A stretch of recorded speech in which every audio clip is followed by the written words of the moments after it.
How many people do you know who struggle with their health?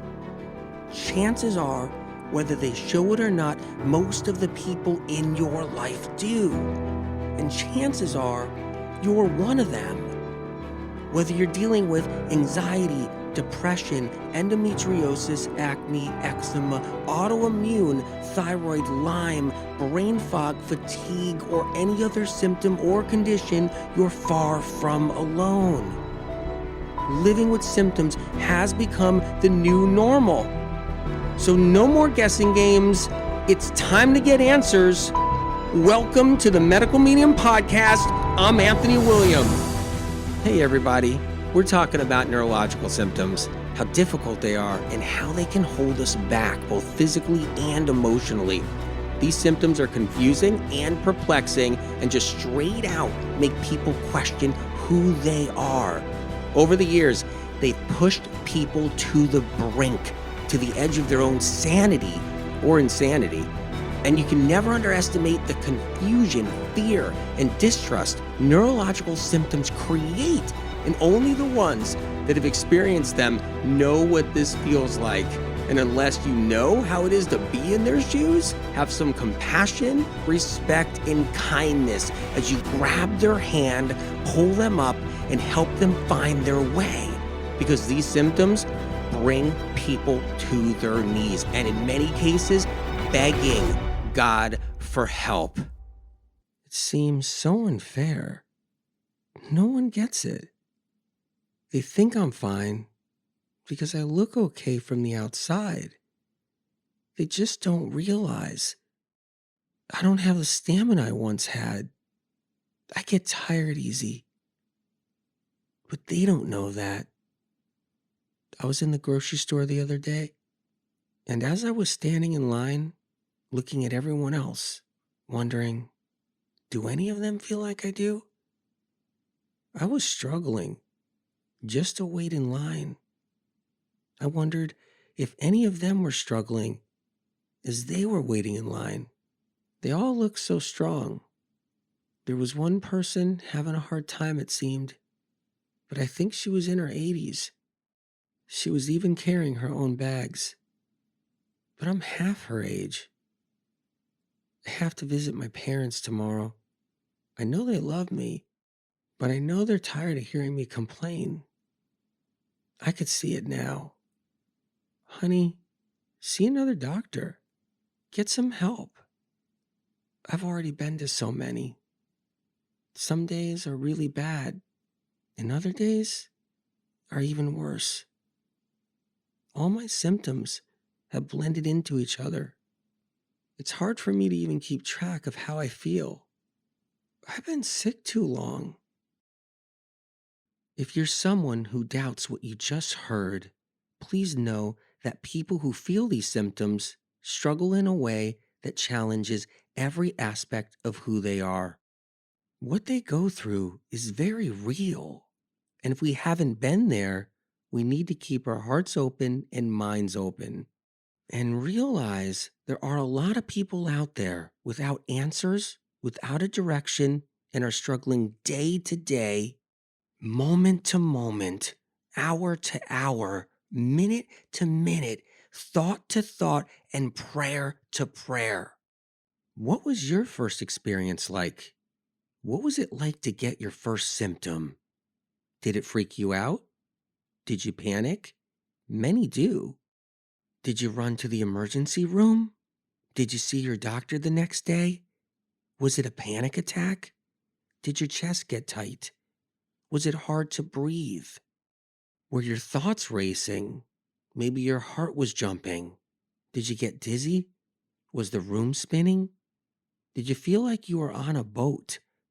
Was there a sensation of tingles on your arms or rest of your body? Were parts of you feeling numb? Did your whole body feel weak?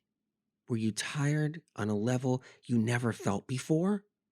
Did your body feel like gravity was holding you down and you didn't have the strength to fight it? The feelings of sandbags, were they holding your legs down? Did you experience lots of fatigue? Were there spots in your eyes? Did your vision get blurry? Did you have trouble thinking or putting thoughts together or getting your words out? How much body pain did you feel? Any? Were there spasms and vibrations throughout your body? Did that happen to you?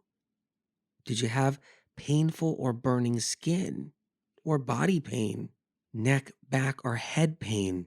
Were you nauseous all the time or your tummy felt like it was flipping with every stressful thought? How overwhelmed were you? How many doctors did you go to? How many specialists? Did you see a neurologist like so many people have? After a battery of tests, MRIs, CAT scans, X-rays, and PET scans? Did you get the answers you needed, like a label or a name for your symptoms? And if you did get a name or label, are the symptoms still there? These symptoms are bad enough as they are for so many. And in most cases, if they find something, your symptoms may not even be related to what they find. The hard part is no one understands what's causing them. Especially in many cases, all the tests check out just fine or fine enough. If they don't check out fine and something does show up, is there an answer for that? A cause? Is it even creating the symptoms you're feeling? So many people go through this every day and feel lost, and there's still no true resolve. So what's causing all of our mystery neurological symptoms and conditions? Our nerves play a huge role. The vagus nerve, phrenic nerves, sciatic nerve, the pudendal nerve, trigeminal nerve, tibial, ulnar nerve, vestibular nerve. We got a lot of nerves in our body. What do all these nerves have in common? They get inflamed. But wait, don't get too excited about that word, inflamed or inflammation, because no one knows why we get inflamed. They got theories about inflammation, but they got holes in them. Some theories get taken seriously, even when they're just a theory, but they become law. Treat it like God, or bigger than God. Oh, wait, more important than God. Actually, above God, or above the universe. But if the cause of hundreds of chronic symptoms and conditions is all theories, not proven, all theories, then that's a red flag to start with. I guess that's why every medical scientific study gets flipped on its side, beaten, kicked, and then shot. And then run over by a train, by a new scientific study, or a new scientific theory. And as soon as that theory revives itself and crawls off the train tracks and dusts itself off, another train comes from the other way, runs it over again. And that train is the new study. It destroys the old study. It mutilates it. And no one's held accountable for any mistakes that misled so many people. No one talks about it. All's forgiven. Who cares if some lady was a recipient of a brand new drug that was dangerous and recalled later and killed her? No one cares. Or who cares if some guy got a hip replacement installed and then that was recalled a year later and the parts went faulty, broke, and they just bust it because it was faulty on the assembly line, the scientific assembly line. And who cares if science said asbestos was good for us? Meanwhile, millions have died from it. But science says. And when science has a theory, we have to get on our knees and bow while we have all our neurological symptoms hurting us. Doesn't matter if our knees hurt, elbows hurt, thumbs hurt, pinkies hurt, neck is stiff, tingles and numbness. You better kneel and bow to science. It's the law. I hear this a lot on social media these days. Where's the scientific proof? Where, where's the study? The scientific study. I don't believe this person has any symptoms. I think she's faking it because she's a doctor. No, wait, if she went to a doctor, yeah, they would have fixed her. They could have. They would have fixed her. She's a liar. She's not sick. No, science says. They have peer-reviewed studies. Did you know that? They have double-blind studies. I say double-blind her. Give her a placebo. I bet that'll fix her. I think I'm going to leave another comment. Where's your scientific proof? As if people with symptoms never went to a doctor before, or multiple doctors before, or looked at scientific studies somewhere, or looked for help from the best science had to offer for their health problem. And they're misunderstood. Their symptoms are such a mystery that unless you've been there in their shoes before, will you ever understand? So people will just be like, "Where's your study? Science should have fixed you. You should be better by now. See a doctor." And this is extremely insulting to the person who's been there and done that. As we're scrambling to find solutions, science tries to stuff theory after theory down our throats, nearly choking us to death, that defy all common sense. Here's a fun one: food science. Garlic is bad for you 30 years ago. Garlic is good for you a couple of years later.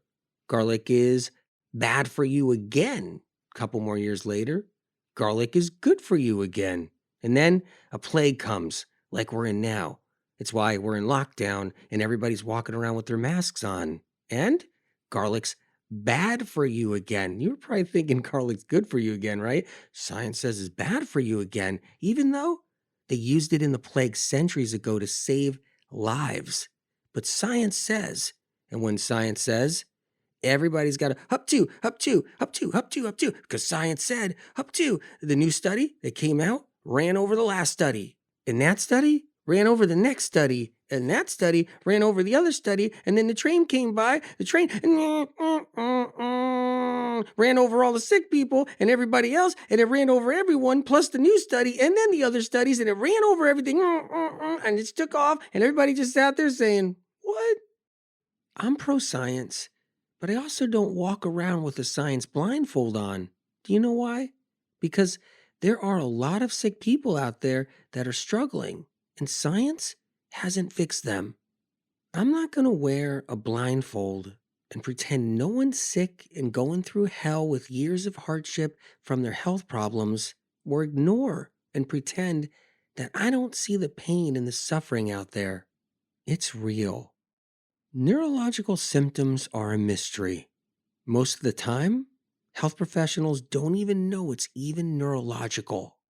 There's two ways to look at this. You can go by your label: lupus, Lyme, multiple sclerosis, rheumatoid arthritis, chronic fatigue syndrome, ALS, fibro, POTS, dysautonomia, migraines, trigeminal neuralgia, or any other label. But science and research doesn't know the cause of these labels. These labels are just a way to describe your set of symptoms. The second way to look at this is you can go by all the symptoms you are dealing with. You may be someone that describes your symptoms to others. It's how you acknowledge what you're going through and what you're feeling. You may not even have a label yet. And even if you got a label or name for your set of symptoms you're experiencing, you're still walking around describing your symptoms. My toes are numb and my tingles are on the side of my head. My ear is ringing and my face is vibrating and my nose is twitching and my eye keeps on spasming and my tingles are on my fingers. And the symptoms, they're consuming. They take over your thoughts. They override even the label. But you might be someone that's just looking at your label, and that's all that matters. It's an identification to your struggle. You've been on the search for a diagnosis, and you finally heard, "I got Lyme, Lyme, Lyme. I got Lyme, I got Lyme. Well, I got Lyme, I got Lyme, I got Lyme." But you might also be someone that's just looking at your symptoms. So let's start with symptoms first. Many of you out there will have more than one symptom, or even many of these symptoms at once, like tingles and pain, or ringing in the ears and dizziness, or all four of these at once. In order to have any of these neurological symptoms, your nerves need to be inflamed. But remember, don't get too excited about that word inflammation. It's an empty word when you don't know the cause. So let's talk about the symptoms related to the vagus nerve. For the last 3 decades, I've connected symptoms to the vagus nerve, taught a lot of doctors along the way about how the vagus nerve works regarding neurological symptoms. The vagus nerve runs from your brain, through your neck, through your chest, down to your stomach.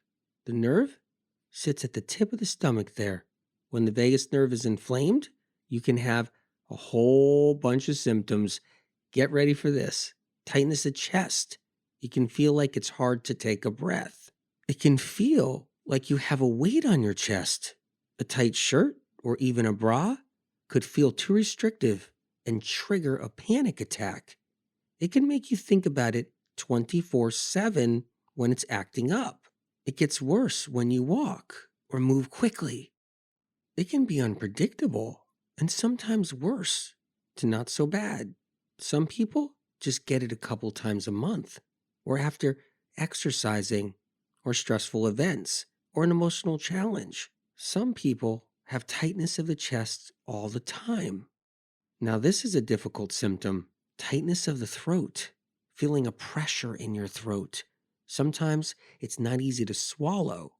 You feel strange sensations around your neck, sometimes like your neck is going to snap. It bothers you to wear a necklace or a shirt or a top. It feels restrictive. And your neck and head can feel really heavy. And then we have vibrations and humming. It's when you feel humming in your chest or feel vibrations in your chest. This can expand into your shoulders and arms. You can feel your teeth chattering or even your nose vibrating or rattling. Let's talk about dizziness. You can feel like you're on a boat, like rocking back and forth. Have you ever felt that? It takes a balancing act to walk or even stand. You can be standing, sitting, lying down, and the room can be spinning when you have your eyes open or closed. You could be trying to get from your bed to your bathroom and barely make it, or your bed to the kitchen and have a difficult time getting there. And then when you're walking along, you can feel like you're about to fall forward, sideways, or even drop down to the floor and fall on your face. You could be someone who has straight out vertigo where you turn your head and you're vomiting and throwing up. Tics and spasms, another annoying set of symptoms. Tics and spasms on the chest, abdomen, could be on your shoulders, arm, neck, and even face. The spasms can be slow or really fast. You could get one on your eye and your eye's just spasming and flickering and not stopping. It's important to make friends with your tics and spasms. Get along with them because they don't cooperate and they do their own thing and you can't tell them what to do. You can't be like, stop that tic, stop that spasm. Don't be doing that. They just do what they want, so you just got to become friends with them. Let's talk about overall weakness of the limbs. When you feel like not just one arm is heavy, but you feel both arms are heavy, including your stomach area feels heavy too, or it lost its strength. And you don't have that gusto in the center of your gut, that strength. You feel kind of weak and you're walking along like, and it's all missing. But what about the neck? And that can feel weak too, where your neck feels like it's going to snap off or fall through a pillow as you're laying down. Like you're laying there and you're wondering, is my neck going to snap? And then there's a feeling your lower back lost all its strength and your legs feel like sandbags are holding them down, or they're too weak to hold you up, or you can have all these at once. Let's talk digestive problems, but not the normal kind, the ones that are nerve related. These neurological symptoms are even more perplexing. Nobody knows these digestive problems are neurological and nerve related. Tightness in the stomach, nausea, stomach churning, nervousness, anxiety inside the stomach. The feeling that food is not even digesting at all, even though it is. You can feel your food moving through you and it's bothering you. And it may be digesting perfectly fine, but doesn't feel like it or you feel it's not moving at all and it's stuck. It's a variety of gastroparesis. You can have jaw weakness too, during chewing and after chewing. And then there's the feeling of having to run to the bathroom a lot when you don't have to go. And you're just sitting there on the toilet, waiting, wondering, is anything going to happen? But yet, you're not constipated. Every one of these symptoms are vagus nerve related. Your vagus nerve runs down your neck, down your chest, touches the tip of your gut. You could have tingles and numbness in your stomach, throat, chest, neck. The vagus nerve, when it's inflamed, it's responsible for a lot of symptoms, and they ain't no fun. Let's talk about anxiety, another vagus nerve symptom. You know what's hard? Having anxiety on top of all these symptoms. I know that many of you guys have that, and I'm so sorry because it's that difficult. It's a big part of the vagus nerve being inflamed. You can have panic attacks, tightness of the chest, stomach and knots. You feel like the stomach is flipping on its own. I call them the stomach flips. I've seen that for years in people. It can be really overwhelming. Arms can go numb. The anxiety can get really intense. An inflamed vagus nerve isn't the only thing that can create anxiety. Let's talk about the phrenic nerves and all the different symptoms they create. The phrenic nerves, they run from your brain, down through your neck, down into each side of your chest on each side. When these nerves are inflamed, you can have a whole bunch of stuff. Let's go into it. Tingles and numbness on the shoulders, arms, and fingers. Your pinkies, they could hurt or even feel numb. It's like, ow, my pinky. The thumbs, they don't function the way you want them to. You can even get trigger thumbs where they're like, doink. What? Doink, and they move? Sometimes we call that trigger thumb. Tics, spasms on your arms, your hands, weakness of one arm or the other, the sensation of not being able to feel your hands as you're lying down. So you're lying down, but you can't feel your hands. And then you're lying down and you can't feel your arms, or the opposite. Weird sensations in your hands while resting. And then there's cramping in your upper back and shoulders, like between the shoulder blades. Pain, really serious pain, sharp pain, and you can't even touch it with anything. You can't alleviate it. And then vibrations of buzzing and humming in your arms, all phrenic nerves. Let's talk about the vestibular nerve now. It's in your ear, the labyrinth of the inner ear, the nerve channel. When this nerve is inflamed, you can have tinnitus, which is ringing or buzzing in your ears. You can have like pop, pop, pop, pop, pop, poof, poof, humming. You can have any noise. I've heard people describe noises that no one has ever described before. And popping sounds, the vibrations, the ringing can go up and down and change when you're hearing sounds. Or it could get really loud at the end of the day, at night, while you're trying to sleep. So, I'm tired. Try to go to bed now. Let me lay here. Pop, pop, pop, pop, pop. When you're trying to go to sleep, that's when it gets just brutal. Time to talk about the trigeminal nerve. This nerve runs through your jaw, connects to your facial nerves, nerves on the side of your head, nerves on the back of your head, nerves in your mouth. When this nerve is inflamed, you can have jaw pain, pain in your teeth and jaw clenching, jaw stiffness, burning gums, pain on the side of your head and throughout your face, electrical shocks in your head and face, like real electrical shocks. Feels like somebody hooked up two wires to you and went, two wires, and it's like shocks. It's like a crack or a pop goes off. I've heard people say, I heard an explosion in my head. And it feels like you got hit by a lightning bolt sometimes, where it shocks you and knocks you on the ground. Or it's mild and you're just feeling these little short circuits and shocks in your head and neck, or just pain in your jaw every day, and you're chewing and it hurts and your jaw hurts, side of your head hurts, and you're getting migraines on the back of your neck with the jaw, sometimes even running down your arms.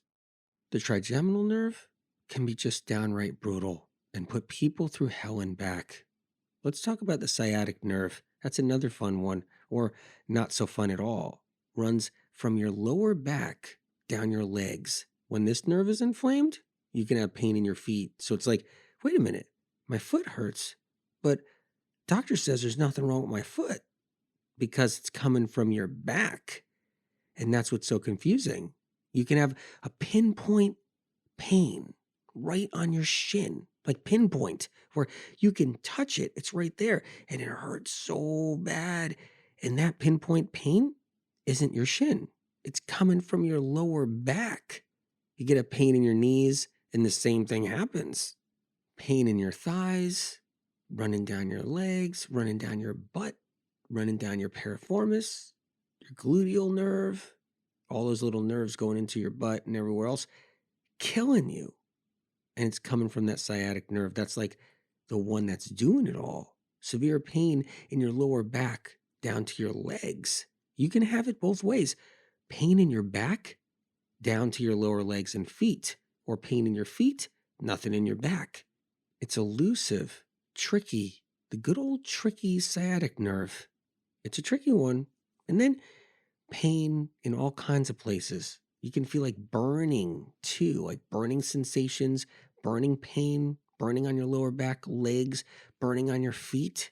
The burning, really annoying. Constant vibrations on your legs and feet with burning or without burning. Numbness on your toes, spasms and tics all through your legs. Restless leg syndrome, the worst restless leg syndrome. That sciatic nerve can keep you up all night. Neuropathy, that's when the doctor says, you got neuropathy. And you're like, what? Pins and needles in your feet and your legs. It's really hard for a lot of people. Let's talk about the pudendal nerve. That one, I don't like when that one's inflamed. That one runs from your lower spine to your genital area. When this nerve is inflamed, there's nothing like it. You can have pain in your lower abdomen, pain in your groin. You can feel like you need to urinate all the time. You can have severe vaginal pain. You can have twitching, spasms all around your bladder. The pudendal nerve can make it feel like something's itching, like tickling or itching in your genital area. And nothing could touch it or relieve it. You could press it, push on it, pinch it, and it keeps you up all night. It makes you run to the bathroom over and over again. That one is never fun for anyone. Let's talk tibial nerve. Runs down your leg. When this nerve is inflamed, you can have buzzing, humming, vibrations in your leg, restless leg syndrome. You can have pain in your heels. That's annoying when they're pain in the heels. You're walking along and your heels hurt. Is it my Achilles heel? Like, is this a sign? Am I getting some kind of spiritual sign? Is it my Achilles heel? Or the doctor's going to look at your feet and be like, I think there's a bone spur in there. But is there? We're looking for a bone spur. We can't find it. But your heels hurt. And that's the tibial nerve. Could even go down to the toes. You can have pain in the ankles, pain in your thighs, burning sensations in your legs and feet. These tibial nerve symptoms can even make it difficult walking. They're no walk in the park. All these neurological symptoms are so difficult to not only live with, but in many cases describe to your doctor or even to your friend. Well, see, I have these tingles, but they're vibrating. Yet I have this pain and it's going down my leg and my left toe is hurting, but yet it makes this weird vibration. The other day I got dizzy just standing in the kitchen and I turned around and I looked one way because the postman knocked on the door and I almost fell over because I got a dizzy spell. I thought I was having a stroke. I called 911. And then my ears were popping one day and they made a weird noise in my nose. Like my ear popped and it came out my nose. My tongue was vibrating and I told my friend, my tongue's vibrating. And my friend said, what? And oh yeah, my eye was twitching and I couldn't sleep all night long for days. And then meanwhile, after all that explanations to your doctor or friend, this is what they say. So let me get this straight. Okay, your leg is twitching? Neurological symptoms can add up really quick and be really perplexing, really confusing, and you can't keep track of them too easy. So when you try to tell anybody about it, they're lost at the one, two, or the third, or the fifth one. When it comes down to neurological, it's not as easy as your friend having the flu and being like, "What's wrong with you, man? Got the flu." Okay, closed, shut case. What's wrong with you, man? Got a hangover. Okay, done deal. What's wrong with you, man? Got a headache, stressed out. Okay, done deal, man. It's like, it's easy breezy. But the worst thing about neurological symptoms is you can still have all that stuff too. You can have a sinus infection, UTI. You can pick up a heavy box, pull your back out. And the problem there is you got all these other neurological symptoms, and now you got a pulled out back. Your friend, he could pick up a 100-pound bag of sand, pull his back out, but he's just got a pulled out back. Yeah, he could catch the flu, but he's got a pulled out back and the flu. If you got the pulled out back and the flu and all these other symptoms, no one understands. And then there's the labels, names given to sets of symptoms. Some we just talked about, like tinnitus, vertigo, trigeminal neuralgia. But then there's fibromyalgia, lupus, chronic fatigue syndrome, multiple sclerosis, Guillain-Barré, ALS, Lyme disease, Parkinson's. These are just some of the common names, the labels you can receive. But even these labels have no definitive symptoms. They mix and match them. And it's really up to the doctor and how he or she is really feeling that day. And where their passion lies or what specialty they focus on.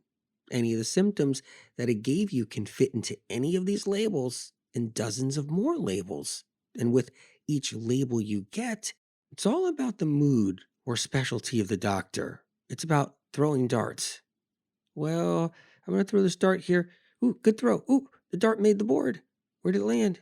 Oh, it landed on Lyme. Ooh, wait, grab your dart. Let's do it again. Throw it. Whoop, whoop. The dart just bounced off the board. It hit the board. It fell on the floor. Oh, ooh, that's idiopathic. Got cause unknown. Or maybe when the dart falls off the board, it's in the person's head. Wait, throw another dart. Okay, ready? Ooh, ooh, ooh, it hit the side of the board. Ooh, that's fibromyalgia. Ooh, the dart landed between fibromyalgia and multiple sclerosis. Does that mean it's sclerosis, myalgia? If it's a Lyme doctor, you're getting a Lyme diagnosis. You're walking out of that office with a Lyme stamp on your back. If it's a multiple sclerosis doctor, you might get an MS diagnosis. If it's a doctor that specializes in fibromyalgia, you're going to get a fibro diagnosis. But fibromyalgia is not an answer to what's causing it or causing your symptoms. So you're at the doctor's office. Ma'am, you have fibromyalgia. We just got the test results back. It's a disorder where your nerves are overreactive. Excuse me? What, ma'am? What was that? You asked why you have it? Uh, why do you have fibromyalgia? It's because your body's attacking you. It's called, uh, autoimmune. What, ma'am? Why is this happening? Uh, we don't know. It might be your genes, ma'am. Or maybe it's the food you're eating, or that's what we hear these days anyway. It's the food you're eating. Or maybe you're just unhappy, ma'am. Are you unhappy? No? Okay, you're happy? Well, ma'am, some people get this from being under stress. What? What, ma'am? Your stress has been the same for years? No change in your life? Oh, sorry. We don't know why this happens. Here, take this prescription. Also, our nutritionist is on staff. She can help you with your nutritionist needs and vitamins. As you're leaving the doctor's office, they don't know what's causing the fibro symptoms or the fibromyalgia that they named, or what's causing the inflammation that's mysterious, where the inflammation is, or how it's related to anything. And then you might get one big autoimmune diagnosis in the end. And in the end, it's still all a mystery. Cause unknown. It's guessing games every day while the diagnoses can change. It's why you can see 20 doctors, and in many cases, the labels never stay the same. But the doctors' names all change along the way. It's all part of that horrible guessing game. Critical keys to know: symptoms depend on where the inflammation lies. And all these neurological symptoms are because the nerves are inflamed. But what causes the inflammation? In order for nerves to become inflamed, you have to have something that inflames them. That's where a lot of the mistakes are made. It's why people continually live in their neurological symptom world intermittently or their entire life. You have to know where and why the nerves are inflamed. So, what is the cause of all the mystery neurological symptoms? Once injury or an obstruction or a stroke or a tumor has been ruled out, and even then, there could be symptoms that are not related to those issues. The true cause of all these neurological mystery symptoms is viruses and toxins, with toxic heavy metals being the main contributor. We walk around with all these bugs in us, viruses, and these bugs have an appetite and they feed off of foods they like. And when they do, they need to go to the bathroom, just like we do after we eat. They excrete what I termed viral neurotoxins. This is toxic waste matter that our nerves are highly sensitive to. Like highly sensitive? I mean highly sensitive. That's where the inflammation comes from. So let me break it down for you a little bit. Your nerves are just sitting there all happy. All's good. They're quiet, calm, minding their own business, feeling fine. And then the bug poop comes. It's on its way. It starts to head to the nerves.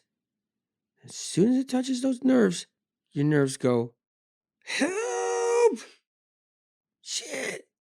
They start to blow up and swell, and then you start feeling it. You got the tingles, you got the numbness, got the twitches, spasms, burning skin. You're just not feeling good.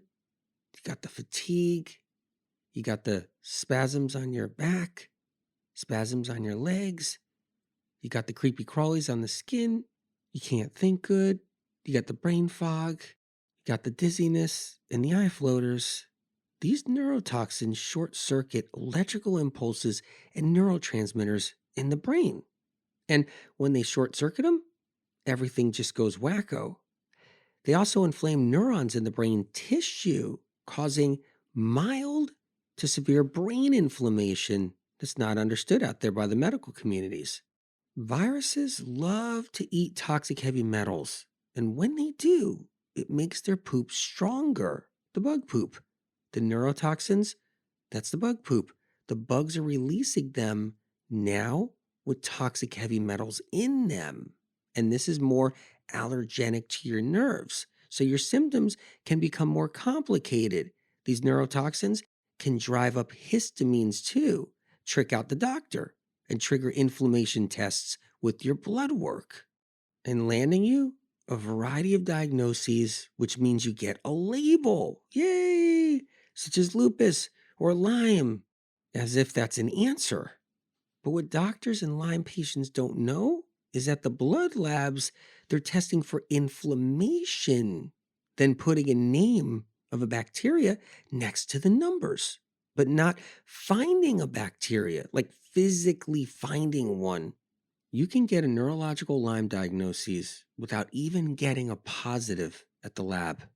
Doctors are checking Lyme patients now for Epstein-Barr because of the medical medium information. And Epstein-Barr is one of the viruses behind all the neurological symptoms people are experiencing that are mystery. Epstein-Barr, shingles, HHV6, simplex 1, simplex 2, cytomegalovirus. These are the neurotoxic viruses. They create the neurotoxins. Epstein-Barr being the leader, the more popular one, the one that's in everybody, wreaking the most havoc. Shingles being the second one. And then simplex 1, simplex 2 being the third and fourth. These neurotoxins raise inflammation so that inflammation tests find inflammation. But here's what's funny. Inflammation tests don't tell you what the inflammation is coming from or where it's coming from. And doctors that are doing the inflammation tests don't know what they're looking for. So they'll do the C-reactive protein test, they'll do the ANA, they'll do the MTHFR gene mutation test, which isn't really a gene mutation test, it's an inflammatory test. Irony? The Lyme disease tests are inflammatory tests. Remember when I said don't get excited or too excited about the word inflammation? Because it's still not an answer. We're still flying blind and the guessing games continue. Let's talk about triggers. Triggers are things that trigger something that triggers something that triggers something. So viruses need to be triggered. Some of the things trigger them that I'm going to talk about, like foods. Eggs trigger viruses because viruses eat eggs. See, eggs aren't bad if we didn't have the viruses that love to feed off of them. And cheese, it's another one. That's a trigger. And if you got the viruses and you put the cheese in your diet and the cheese in your body, you're like, cheese is good. Oh, this cheese is so good. This is an old cheese. This is an aged cheese. Look at this one. And you're eating it. And then at the same time you're eating it, you got a bunch of viruses sitting around a table and they got the napkins going and the forks and knives and they're eating that cheese too. And you're triggering them or triggering your symptoms that will come later without you knowing. And then milk, butter, yogurt, kefir triggers things because it's feeding the viruses. And then gluten. And for the record, no one knows why gluten causes problems in some people and not others. It's because gluten feeds the bugs. It feeds pathogens, grows them quickly, and the bugs create more problems. The bugs poop out the gluten. Gluten's more toxic and more allergenic, and then it becomes toxic to the nerves. It's kind of like a gift that comes back to the nerves, and it's not a good gift. And at the same time, since the bugs had a nice meal, they grow quicker and faster. They proliferate. They crank up and then cause more inflammation and symptoms. Oh, you got chronic fatigue? You got nausea now? You got fibromyalgia? Anxiety? It's not because you're a weak person or that your body's finicky or you're faulty or your genes went bad, because that's what the medical system will tell you.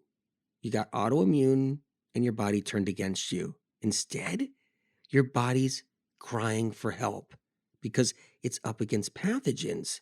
Your body didn't turn against you. It's fighting for you. The foods aren't the direct cause either. They're not causing the problem directly. You have to have the bugs feeding off the foods so the foods become the triggers, pooping out the poison that inflames the nerves, causing the symptoms. You can eat the milk, cheese, butter, foods that bugs like, and they'll munch it down, and they'll get full, and they'll have to go to the bathroom. And then your nerves are allergic to it, and they get sensitive because it can happen every day for years. It can happen every month for years until your nerves say, I can't take this anymore. You know, like somebody pushes you over the edge, like a friend or somebody else or a family member, and they kind of get on your nerves. Well, it takes time sometimes before you get allergic to somebody, maybe an old friend or whoever it is, where you're like, oh my God, I can only spend a couple hours with that friend before I just get allergic and I got to take a break. Well, your nerves finally say, I need a break. Something's got to change.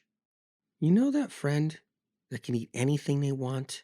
Cheese pizza, bread, pasta, gluten, eggs, dairy, junk food, processed food, fast food, greasy food, fried food.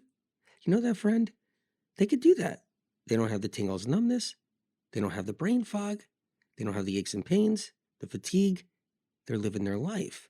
Because right now, in that stage of life they're in, their bugs seem to be kind of quiet, or they don't have the same bugs, or less of them, or not enough of them yet, because they'll get them later on down the road.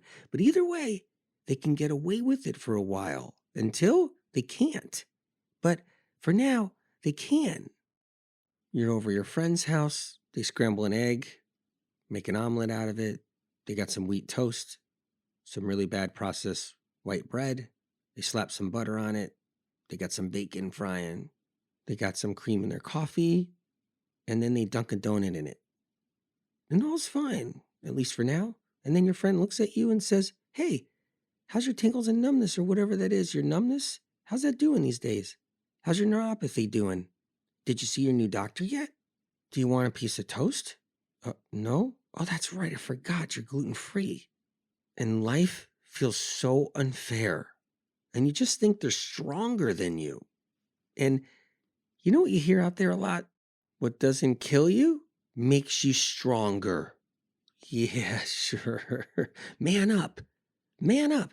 Get some hair on your chest. Eat all that food. Get your body used to it. It's okay. Lick that toilet seat. Lick the door handle and then eat a sandwich afterwards. Don't wash your hands. Get immune to things.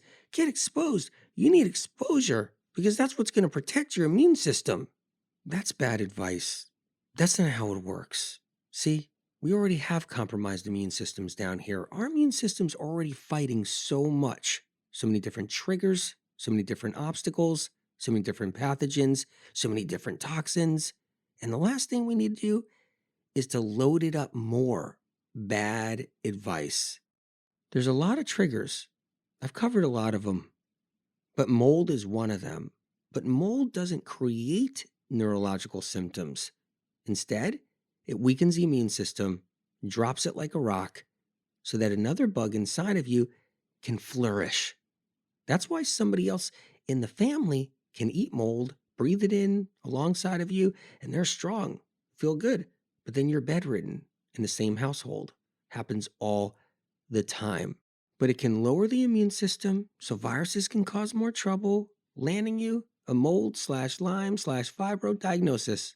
And then tack on a few other emotional hardships, which is another type of trigger: hardship, broken trust, betrayal, divorces, broken relationships, broken friendships. These emotional triggers lower the immune system, then viruses come out to play, cause more trouble. That's why you can have people who go through a loss or hardship and recover physically after they go through shock, and others end up bedridden with these symptoms. They got the viruses. That person who overcame the shock of the emotional event recovered, didn't have the viruses at the right time in the right place in their life to take advantage of their weakened immune system, while the other person who ended up bedridden with the chronic fatigue and the aches and pains and the ringing in the ears and the jaw pain had the viruses at the wrong place at the wrong time that took advantage of their immune system being down. I want to give you a bunch of healing tools to empower yourself. A good way to look at this is starve the bugs inside of you. That's a win-win. So they have no food. Remember, you're starving the bugs. You're not starving yourself. You're starving them. And then bring in the foods they don't like, but yet your body loves. This exchange is gentle and powerful.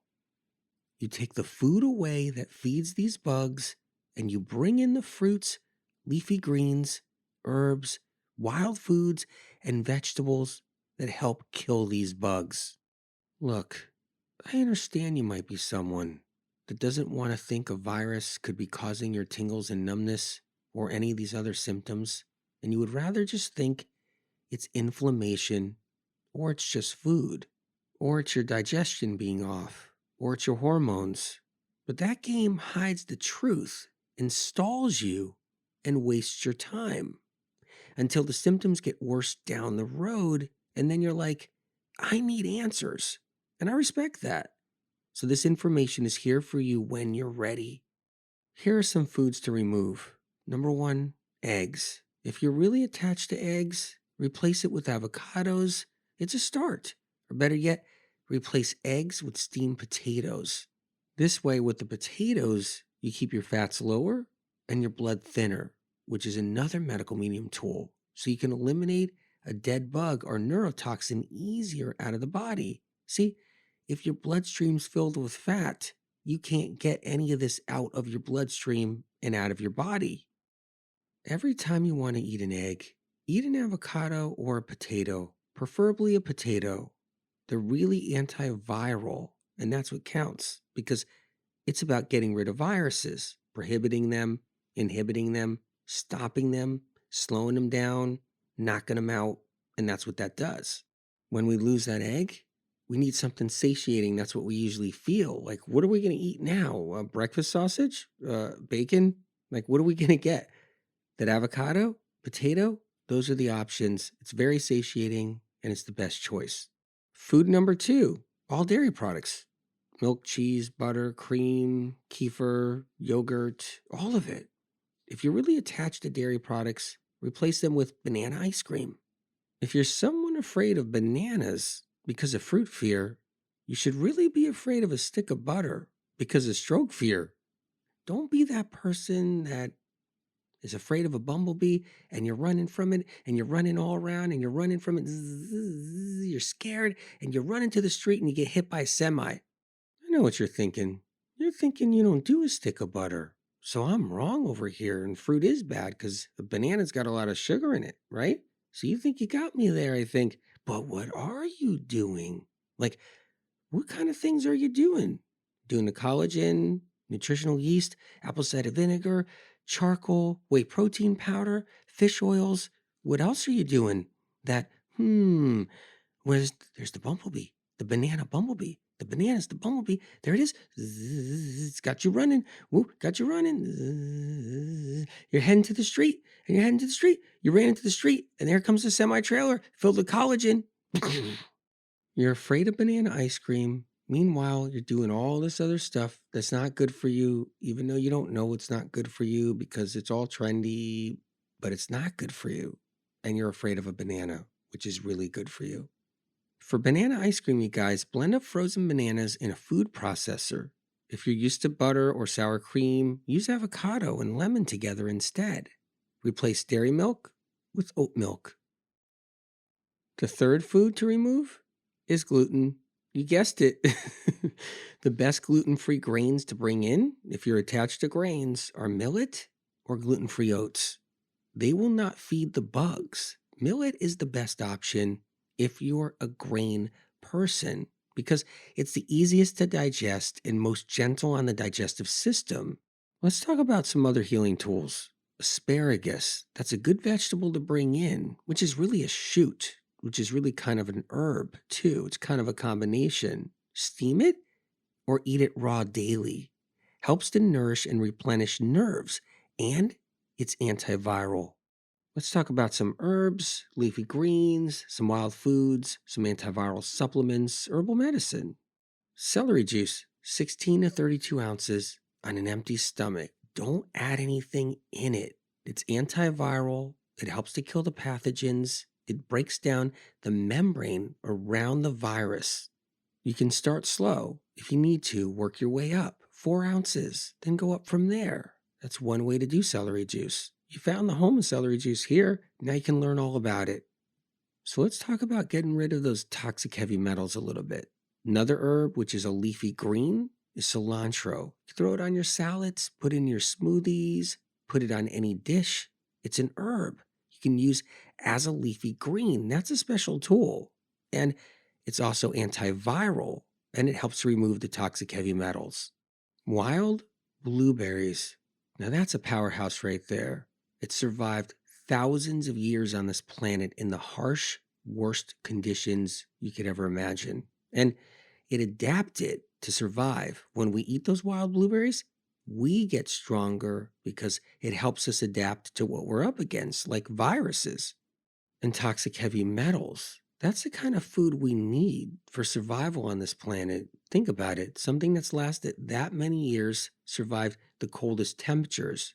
It's been burned to the ground, and it has made it this far. And when you got neurological symptoms and you're struggling and suffering, you're adapting. You want to survive. Your body wants to live and beat it and heal, and it will. And wild blueberries help us do that. Wild blueberries and cilantro are part of the medical medium heavy metal detox smoothie that is saving lives around this planet. Another tool you can bring in? Lemon balm or licorice root. They're antiviral herbs. You can do the tincture form and the tea form, or you can do both. Make sure the tincture form is alcohol-free, very important. B12 in the form of adenosylcobalamin and methylcobalamin. B12 helps restore the nervous system. The right kind of B12, it really does matter. The details matter. 5-MTHF, methylfolate, really supportive for the central nervous system because when it comes down to restoring your nerves, every little bit counts. When we have viruses, our liver gets stagnant, sluggish, filled up with viral byproduct, viral casings, viral toxins, neurotoxins, dermatoxins from the Epstein bars, shingle, cytomegalovirus, herpes simplex 1, 2, even bacteria, and the liver gets drained over time. The methylfolate is critical for helping to restore the liver so it can convert vitamins, nutrients, and minerals to make them work better for you. Magnesium glycinate, critical for neurotransmitters. Neurotransmitter chemicals need magnesium glycinate. It's helpful for nerve spasms as well throughout the body when nerves get all tied up with those neurotoxins and then muscles are attached to those nerves and then the neurotoxins get between the muscles and nerves and then the muscles spasm. Because what's really happening? The nerves are spasming. Coconut water, that's a great tool. Electrolytes. Think about electrolytes when your nervous system is down and out. You got to think about electrolytes with that. Nerves need mineral salts, but not just plain old whatever mineral salts. They need that celery juice. They need that coconut water. They need those kind. Viruses put a strain on our electrical impulses, our neurons, our neurotransmitters, our glial cells in our brain, and electrolytes are critical for that. That strain is neurotoxins entering our brain, short-circuiting our electricity. And mineral salts are a key weapon for healing. Another tool is the medical medium thyme tea or water. It's antiviral. So what are we up against? Viruses? Yeah. So antiviral. Well, the thyme tea, the thyme water is a great way to knock these viruses back. You can get the free recipe for thyme tea or water and the medical medium heavy metal detox smoothie recipe at medicalmedium.com, as well as the supplement directory of the supplements that I would trust for myself, my friends, and my family. If you're someone who knows the medical medium information in books, you know you can customize the protocols to go as far as you want with your healing process. As we live our life with neurological symptoms, we often gain wisdom far exceeding our years, and at the same time, learn more about ourselves than anyone can ever imagine or experience unless they were challenged in the way you have been. Your healing journey should always be respected and protected, and never forget it. As you go through life, you heard it from others, you look all right. Everyone around you will say you look healthy, strong, and fine. They just don't know that inside, it feels like you are living a lie. They truly believe that from the outside of you, all is well from their eye. And how is it possible that you are not one of them? Someone who seems to be truly unstoppable. Instead, they don't know you're crying inside. As you see them outside on the streets, everyone enjoying themselves and living their lives, and seems like nothing is wrong with anyone else out there. You're just one of a kind. They just don't know. And whoever knew that you would have this inner struggle, and someday they may have one too. But there is so much more to life when your sickness allows your soul to grow like no other around you, and over time it's going to show. One thing's for certain, that you will overcome this blow. Nothing can stop you or get in your way. Nothing will hold you back from you healing. You're done hearing the word no. Ignore what they say, and you're finally going to be able to let go as you're on your way to feeling less pain. As your faith grows stronger and your conviction is longer, your troubles are over, You're more than the person you were, and you are not just older. When medical science gives us no answers to why we're sick, but keeps us fooled by their smoke and mirrors as they perform their shtick, telling us they have answers, but in the end the smoke dissipates quick. As they try to convince us that more answers are coming just around the corner, you turn your head, you look twice, and behind you they're no longer. We waited 70 years for the medical magical show, to solve all of our problems with our neurological woes. Only shows us perfectly clear that the spiritual war around us and above us is near. When a mother who has been battling neurological symptoms throughout much of her adult life watches her daughter do the same while living in strife and wonders why there aren't real answers yet, shows us that the spiritual war is real life. As the blatant negligence, ignorance, and disrespect from the industries in health cause more harm on the people and drain their wealth, never exposing the true causes and keeps everything stealth. As they completely drop the ball in chronic illness, they sit back and laugh at us all as everyone takes the fall and the sick take the flak. They stay in their deep slumber, denial, and never lower their ego, shows us that the spiritual war is good versus evil. Inflammation is an empty word. Without knowing the cause and blaming us, it has no place in this world. It's as empty as the soul of the industry that has no knowing of why we suffer and stamps out drugs to hand out to one another. As we lose precious time and many of our days, we then go on a search looking for alternative medicine ways. And even then, there's still a system set in place that teaches us that we're the reason we're sick, and it's not the pathogens we've been infected by the evil pinprick. No, it's our fault, we're told, we're the reason we're sick. They take no responsibility within the system that's set in place to teach us otherwise, so we have a fighting chance to heal and shift us out of our headspace. You keep on handing us diagnoses and medical themes, constantly giving us false hope with theoretical medical dreams. And then when they believe that they know the reason, they stamp out a diagnosis as we say thank you please, and they say see you next season. So I say to you, with all that I know and all that I live by, you have the right to heal, live your life, and move forward, and at the same time not allowing a part of you to die. When you've been sick, you're not alone. From here on out, you're not on your own. You can get your life back and take control. Nothing will stop you now. You're on a roll. We can rise out of the ashes together. See, I believe in you, and I know you can heal.